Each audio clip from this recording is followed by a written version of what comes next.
Buenos días. En principio, bueno, cuando hizo la apertura, digamos que tuvo palabras en cuanto a las medidas que por ahora está tomando el gobierno en cuanto a la parte económica, pero por el otro lado, si va a caber el término, una crítica en cuanto a lo que falta por el tema de retenciones.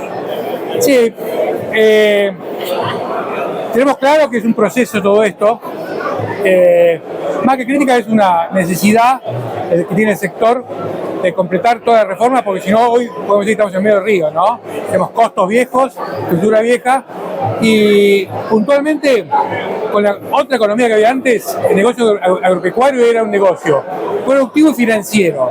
La conjunción, entonces dejaba ese momento de esa combinación con un tipo de cambio más alto de licuar, si puedo llamar de una forma, el efecto de esas retenciones. Hoy la parte financiera desapareció, hoy es netamente productivo.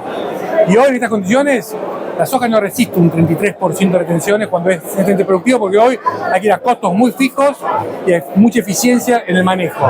Por lo tanto, queremos quedar bien claro de que en estas circunstancias hay cultivos que quedan fuera del mercado como la soja, otro cultivo está bien, y también reconociendo un poco de que las reformas van por buen camino, pero que hoy por hoy competitivamente se complica mucho en muchos sectores seguir produciendo o seguir manejando esa economía. Así que es más que una crítica, es un punto de vista nuestro de que queremos que las reformas sean totales, porque si no, pues no queremos quedarnos en la mitad de todo este proceso.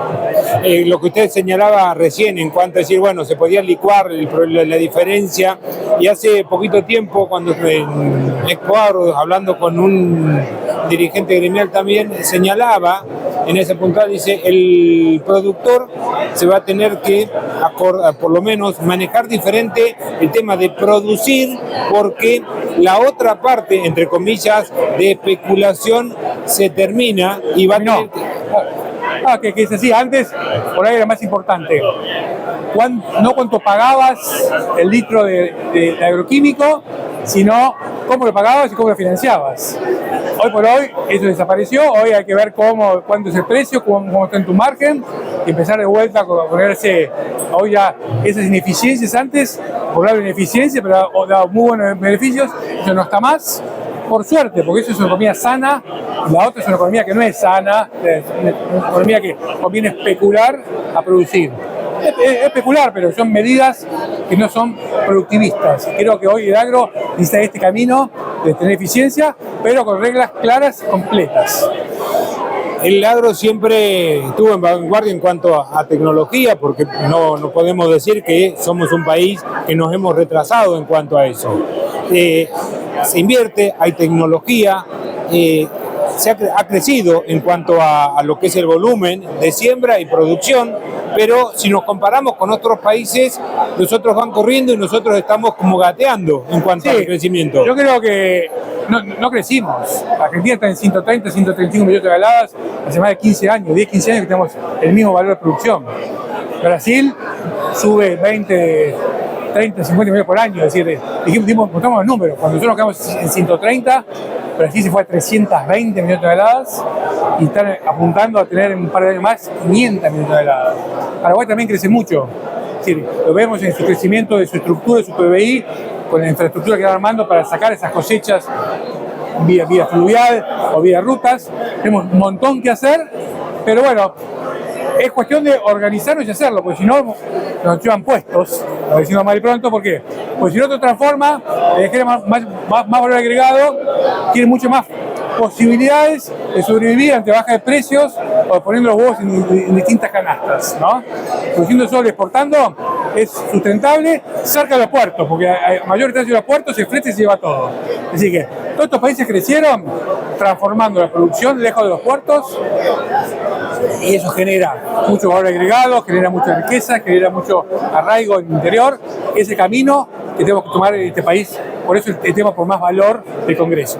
Ustedes señalaban, ¿no? Por lo menos lo he escuchado en otras oportunidades, es decir, nosotros no queremos ser simplemente los críticos, sino trabajar en conjunto, por eso han formado distintos sectores con dirigentes políticos, con legisladores de diferentes provincias y sectores partidarios para encontrarle esa vuelta. A eso es lo que apuntan ustedes, a esto que señalaba recién, decir, bueno, dejemos de hablar, qué es lo que podemos hacer y concretemos. Mirá, tenemos mucho contacto y muchas leyes, y lo que vemos mucho es falta coordinación. Uno dice una cosa, otro la otra, pero bueno, tenemos que sentarnos todos en una mesa y realmente tomar el ejemplo que hicieron aquellos países que se sientan y logran cosas. Ellos dicen, a nosotros nos miden nuestros resultados. Nosotros tenemos que tener resultados.